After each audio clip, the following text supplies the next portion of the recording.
only ones who gods care about is themselves. So this is my vow. All gods will die. Hey guys, what's happening? Niyat here with Film Comics Explained, and as requested, today we're going to be looking at Gorr the God Butcher, exploring the entire Thor God of Thunder and King Thor story arcs. Gorr, better known as Gorr the God Butcher, is one of Thor's most powerful adversaries and the main antagonist of the comic series Thor God of Thunder. After a life of pain and misery, upon acquiring the symbiote known as All Black, he sought to slay all the gods as revenge for the death of his family. Gorr the God Butcher was born on a planet with no name, and spent almost every day on the brink of starvation. He was taught to trust in the gods, but they never answered his prayers. At an early age, his mother and father died, leaving him to fend for himself in the harsh environment. Years later, he married and fathered some children. However, most of them died. His pregnant mate Ara was then killed during an earthquake, and one by one, his children perished until he was only left one son, Agar. When Agar was on the brink of death due to starvation, Gorr sought to ease his suffering and told his son that they would reach a forest where they would never go hungry again, but this would not come to pass. Stricken with grief after Agar's death, Gorr gave up hope and outwardly expressed his belief that there were no gods, for which he was exiled by his superstitious people. While wandering the desert praying to die, Gorr witnessed a pair of battling gods, a dark elder god named Null, and a gold-armored purple-skinned god empowered by the Enigma Force, falling out of the sky. Shocked by the realization that gods did exist, Gorr was enraged when the gold-armored god begged for help, while the dark god's sword transformed into an amorphous mass of living darkness and bonded to him. Gorr then used his new weapon, All Black the necrosword, to kill the gold-armored god, and then vowed to seek vengeance against all gods for never answering his prayers. He despised every god and traveled the cosmos for thousands of years to exact his revenge, embarking on a deicidal crusade in which he killed many gods of fear, war, chaos, genocide, revenge, plagues, earthquakes, blood, wrath, jealousy, death, and degradation. He was able to slaughter entire pantheons effortlessly, and even found the torture god and tortured him to death.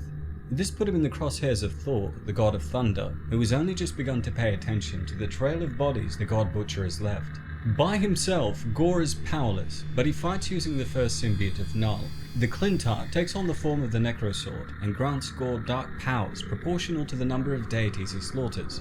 In the past, Gorr was barely more powerful than young Thor, but after killing countless more gods, he becomes so powerful that not even the nigh omnipotent Allfather could defeat him. The main ability of the necrosword is to create constructs out of dark energy. Gorr could replace his own limbs and create weapons, tendrils, and projectiles out of darkness in combat. At one point, the necrosword was able to permeate an entire star with its power, turning it black. He could also use it for more complex purposes, like creating the non-sentient black berserkers, who were entirely servile to his will.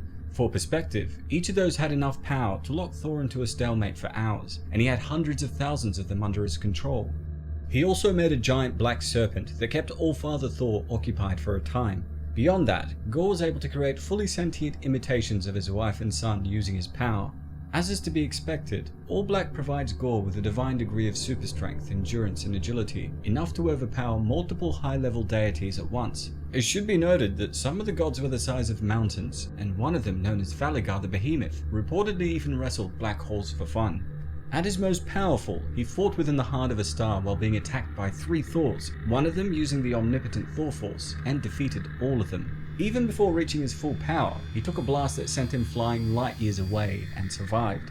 It goes without saying that he held a very deep contempt and hatred towards any and all deities, and so when dealing with him, Gorr is often extremely cruel. He revels in making gods suffer in agony for as long as possible before killing them.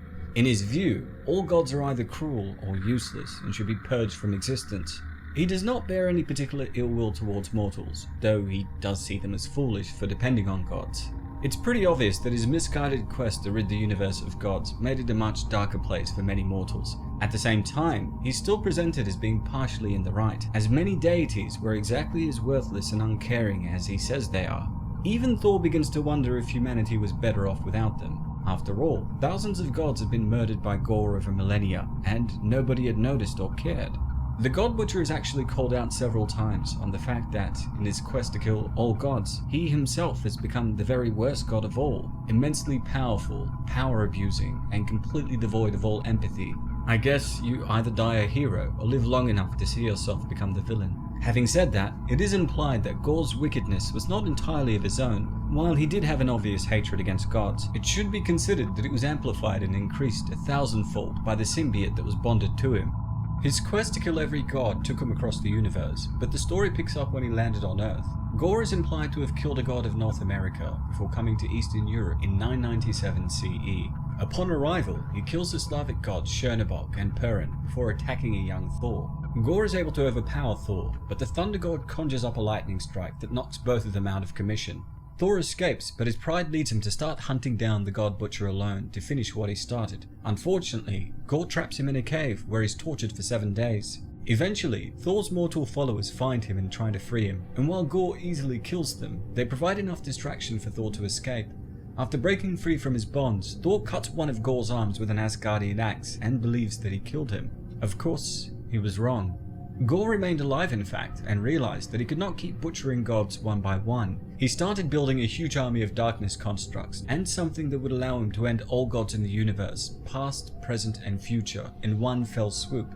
To this effect, he forced Shadrach, alien god of bombs, to grant him the knowledge to create a device that would end all gods throughout time. With it, he first invades Omnipotent City, meeting place of all gods. There he finds a book mentioning the location of Kronox, a hidden world where time gods monitor the time stream.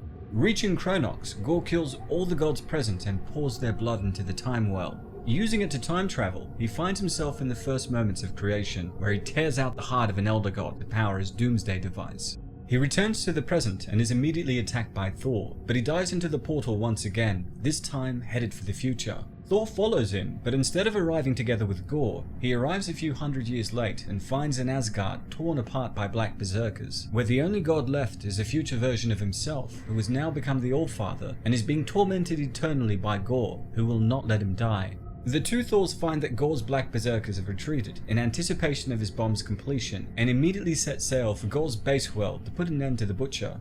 Throughout the hundreds of years between his arrival and Thor's, Gorr had been harvesting god blood to make himself more powerful, as well as kidnapping gods and making them slaves that toiled the centuries away with no respite, building the instrument of their own doom. He also created a wife and son on his home planet. In the final days of the God Bomb's construction, he also yanked young Thor out of his timeline, enslaving him to contribute the final touches on the bomb. Instead, young Thor spearheads a rebellion and attempts to destroy the God Bomb with a chunk of unstable matter. This fails, but the blast flings young Thor into space, where he meets with the newly arrived Allfather Thor and Avenger Thor. Gorr attacks the three Thors, and the Allfather's Thor force begins to overwhelm him. He commands his black berserkers to slaughter his slaves, and his power skyrockets from the spilled god blood, allowing him to defeat all three Thors at once. With this, he blasts Allfather Thor into space, buries Avenger Thor within the heart of his planet, and sets off to use young Thor's blood for triggering the god bomb. As the end of all gods draws near, Gorr's wife exults, saying that Gorr himself is her god. Furious, he defiantly flies into a rage at those words and kills her, saying that he is no one's god. His son finds out about this and realizes that his father has turned into a monster, far worse than the gods he'd been fighting, and must be stopped. To this end, he helps Thor make his way out of the core of the planet, as the Allfather Thor is also returning from space at full speed. But they're all too late. Even though young Thor bites Gorr's eye out when Gorr tries to sacrifice him, this gesture of defiance fails to make much of a difference. Discarding young Thor, Gorr rips out the heart of another god and triggers the god bomb.